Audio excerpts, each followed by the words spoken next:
From economics पाठशाला और आज हम क्लास 12 सीबीएसई के मैक्रो इकोनॉमिक्स का थर्ड चैप्टर पढ़ने वाले हैं जिसका नाम है national income and it's related aggregates.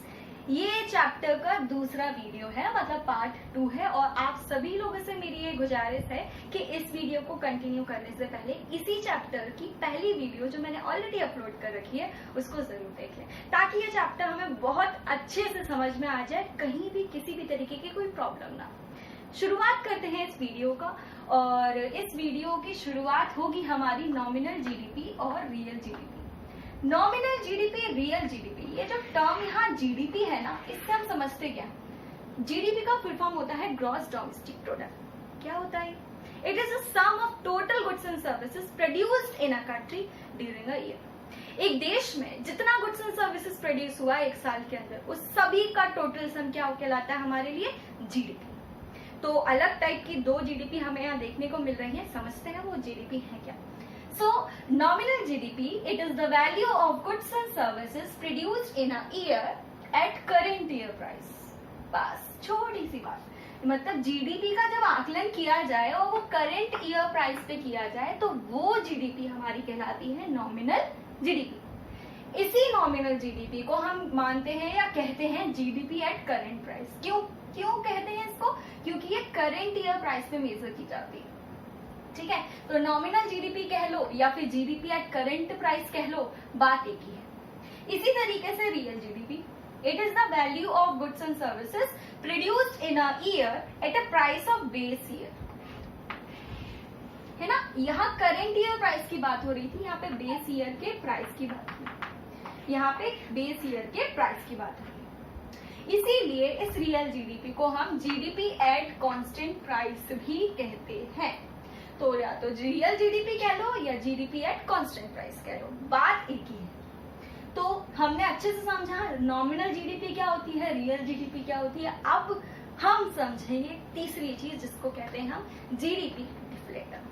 GDP, real GDP, इन दोनों को समझने के बाद तीसरी जो चीज आती है वो आती है हमारी जीडीपी डिफ्लेटर। जीडीपी डिफ्लेटर को ही हम प्राइस इंडेक्स कहते हैं। इसकी डेफिनेशन क्या कहती है? It is a ratio of nominal GDP and real GDP. बहुत सिंपल, नॉमिनल जीडीपी और रियल जीडीपी का जो रेशियो है ना, यही क्या शो करेगा? जीडीपी डिफ्लेटर, या फिर हम इसको प्राइस इंडेक्स कह सकते हैं। फॉर्मूले पे बात करते हैं तो GDP deflator is equals to nominal GDP upon real GDP into 100। क्या है जो डेफिनेशन में कही गई है वही तो बात है कि nominal GDP upon real GDP is equals to 100। इसका जो दूसरा फॉर्मूला है, फॉर्मूला दूसरा नहीं है, नाम बदल दिए गए। प्राइस इंडेक्स को जीडीपी डिफ्लेटर कहते हैं, तो price index is equals to nominal GDP का दूसरा नाम क्या था? जीडीपी एट करंट प्राइस, जबकि रियल जीडीपी का दूसरा नाम क्या था? GDP at constant price. बहुत सिंपल है, इन्हीं चीजों से ये फॉर्मूला बन गया और इनटू हमने 100 लगा दिया, तो we are able to find out price index and GDP deflator. One more thing is this कि क्या होता है कि एग्जामिनर अपने साथ एक गेम खेलता है। वो गेम क्या होता है कि कई बार ये यहाँ पे जीडीपी की जगह क्या कर देते हैं? जीएनपी। सो यहाँ पे भी चीजें क्या हो जाएंगी? जीएनपी, बिल्कुल सही, नॉमिनल जीएनपी। तो जब यहाँ सारी चीजें जीएनपी हो रही है तो क्यों ना हम अपने फॉर्मूले में भी डी की जगह एन कर लेते हैं। डी मतलब डोमेस्टिक, एन फॉर नेशनल। सो अगर आपके सामने कभी क्वेश्चन आ जाता है कि जीडीपी डिफ्लेटर की जगह जीएनपी डिफ्लेटर निकालना है या आपको नॉमिनल जीडीपी की जगह नॉमिनल जीएनपी दे रखा हो, रियल जीडीपी की जगह रियल जीएनपी दे रखा हो, तो घबराने की कोई बात नहीं है। हमें जो करना है बहुत सिंपल है यार, जीएनपी दिया है ना तो जीडीपी डिफ्लेटर निकल जाएगा। प्रॉब्लम और टेंशन लेने वाली बात है ही नहीं। प्राइस इंडेक्स भी निकालना है अगर और हमें जीएनपी दे रखा है, कोई प्रॉब्लम नहीं है, जीएनपी एट कांस्टेंट प्राइस कर देंगे, सॉरी करंट प्राइस कर देंगे and GNP eight constant price. Simple. So nominal GDP, real GDP, price index और इसका फॉर्मूला बहुत अच्छे से हमें क्लियर हो चुका है। एक न्यूमेरिकल और करेंगे और इसको बहुत अच्छे से समझिए। नॉमिनल जीडीपी, रियल जीडीपी और प्राइस इंडेक्स को हम समझने के बाद एक बार न्यूमेरिकल और समझ लेते हैं ताकि ये चीज बहुत अच्छे से क्लियर हो जाए। चाहे न्यूमेरिकल आ जाए चाहे थ्योरेटिकल क्वेश्चन आ जाए, हम दोनों ही सॉल्व कर सके। तो एक क्वेश्चन लिया है और वो क्वेश्चन कह रहा है कि नॉमिनल जीडीपी 600, नॉमिनल जीडीपी अपन को 600 दे रखी है and price index is 120, then calculate real GDP. हम लोगों को इस क्वेश्चन में रियल जीडीपी फाइंड आउट करनी है। चलिए, फॉर्मूला मैंने यहाँ लिख ही दिया है क्योंकि ये चीज अभी आपको समझाई थी, that price index is equals to nominal GDP upon real GDP and 100, मतलब इनटू 100। सो वैल्यू पुट करते हैं। प्राइस इंडेक्स हमें 120 दिया है, ओके। नॉमिनल जीडीपी हमें 600 दिया है, we have put it 600। Real GDP find out करना है तो मैं यहाँ पे मान के चलती हूँ इसको x और इनटू में 100। ये x यहाँ राइट हैंड साइड जो है ये डिवीजन फॉर्म में है, अगर लेफ्ट हैंड साइड जाएगा, ये तो मैथमेटिकल हमने बचपन में पढ़ा है, बचपन से पढ़ते आ रहे हैं, तो अगर ये वैल्यू यहाँ डिवीजन में है और लेफ्ट हैंड साइड जाएगी तो it will get converted into multiplication. So 120 into x is equals to 600 into 100, है ना। So again this is in a multiplication form and if it goes to the right side तो क्या हो जाएगा, division. So it will divide this multiplication। 10 से भैया 10 गया तो 6 2 जा 12 and 2 5 जा 10। तो कहीं ना कहीं इसका जो कैलकुलेशन हमारे सामने आ रहा है वो x की वैल्यू लेकर आ रहा है 500। So here 500 rupees is our real GDP।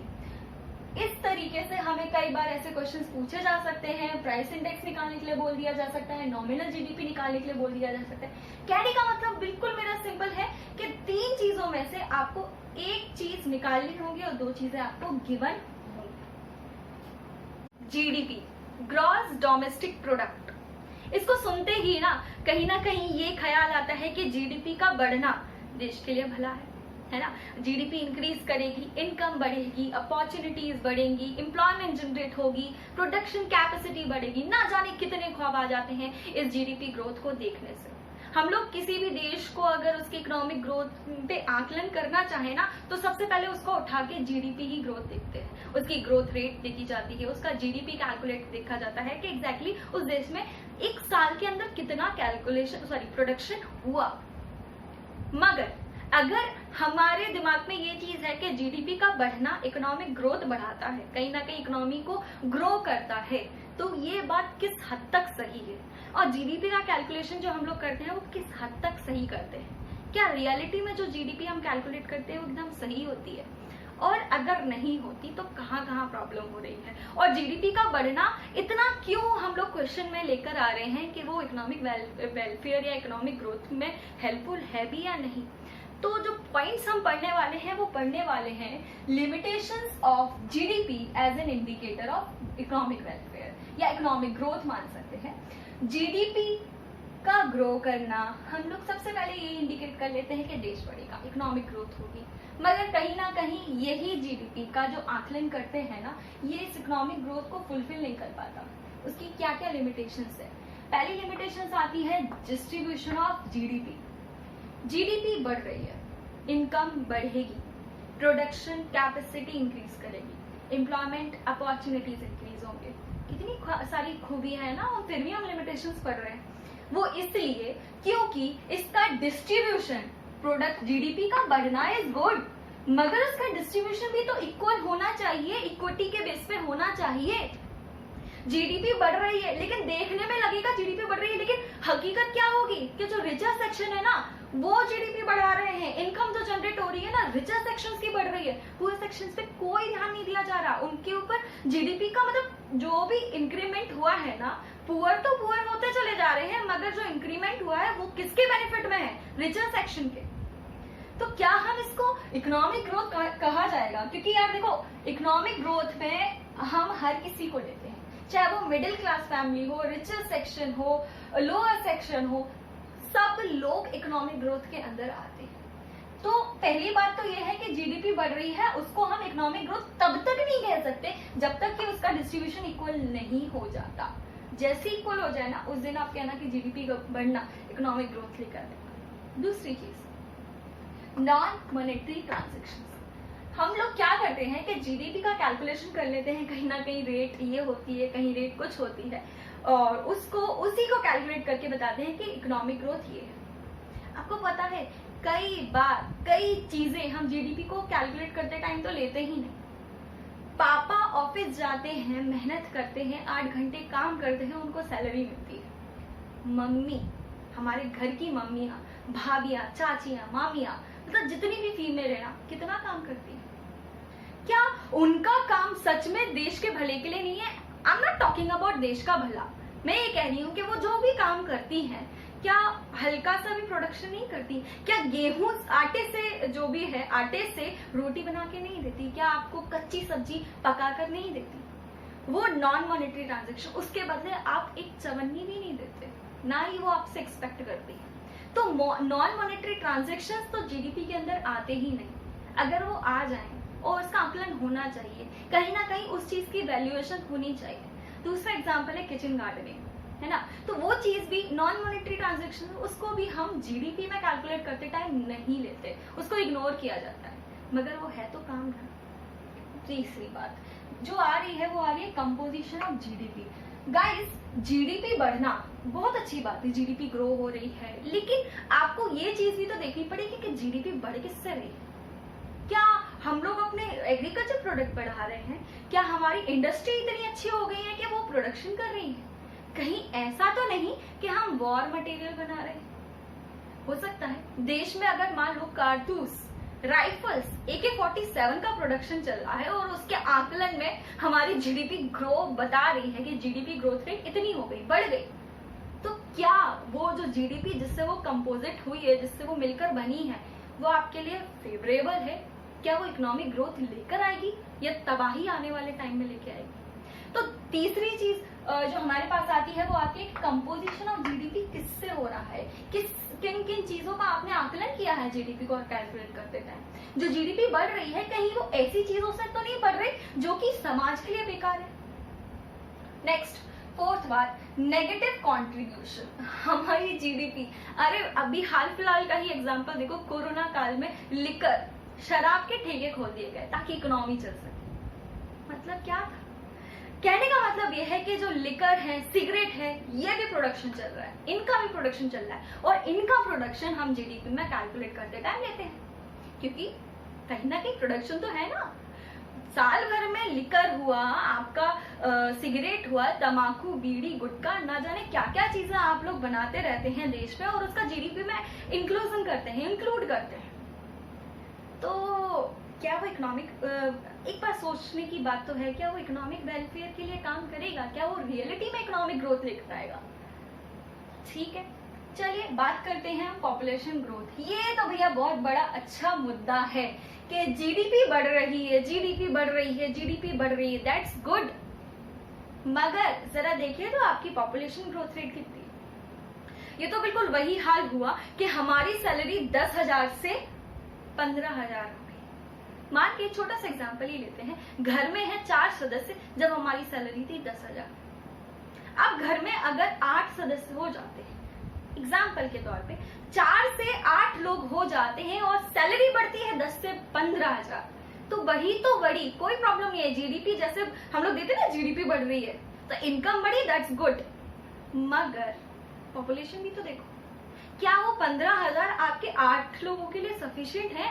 क्या आपको नहीं लगता कि जीडीपी बढ़ना, मतलब इनकम बढ़ना उस पॉपुलेशन के लिए कोई मायने नहीं रखता और कमी लग गई है? एवरेज पर हेड के लिए जो इनकम जो जाएगी वो कितनी कम हो गई है? तो यही हाल किसी भी देश का होता है अगर वहां की पॉपुलेशन ग्रोथ रेट हाई है एज पर, मतलब कहते in comparison with the GDP. Last और सबसे इंपॉर्टेंट जो आपको 1 मार्क्स में एग्जामिनर पूछ भी लेता है वो होता है एक्सटर्नलिटीज, और इसको हम समझेंगे कि एक्सटर्नलिटीज होती क्या है। Externalities. So these refers to harm or benefits which are caused by one unit to another with no payment received for benefits and no payment made for harms. मतलब डेफिनेशन तो बहुत बढ़िया है, इसका मतलब बहुत ही हम डे टू डे लाइफ से समझेंगे एग्जाम्पल से। जैसे कि पेपर इंडस्ट्री, कागज बन रहे हैं, है ना, बुक्स प्रिंटिंग के लिए हमारी कॉपी किताबें, हर चीज कागज पे ही आजकल दुनिया चल रही है, न्यूज़पेपर, हर चीज बनते किससे हैं? सबको पता होगा, पेड़ों से, है ना। तो पेपर इंडस्ट्री चल रही है और प्रोडक्शन हो रहा है, जीडीपी बढ़ी, पेपर बढ़े, पेपर का प्रोडक्शन बढ़ा, जीडीपी बढ़ी। लेकिन एक चीज समझना कि जो पेपर का प्रोडक्शन बढ़ रहा है, क्या वो आपके फॉरेस्ट को अफेक्ट नहीं कर रहा?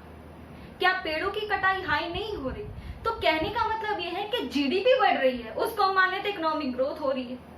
ठीक है, पेपर की इंडस्ट्री ग्रो कर रही है, उसका प्रोडक्शन हाई हो रहा है, लेकिन वो हार्म भी तो कर रही है फॉरेस्ट को। उसके बदले तो उनसे कोई भी फाइन नहीं लिया जाता, उन्हें कोई पेमेंट करने की जरूरत नहीं होती।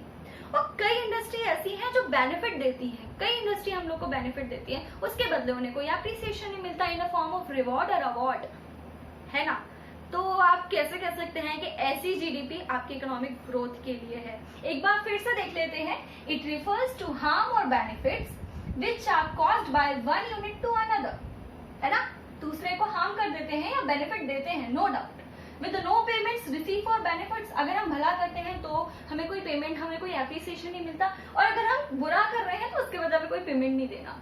पेड़ों की कटाई हो रही है, जीडीपी बढ़ी, पेपर का प्रोडक्शन बढ़ा और पेड़ों की कटाई भी बढ़ी।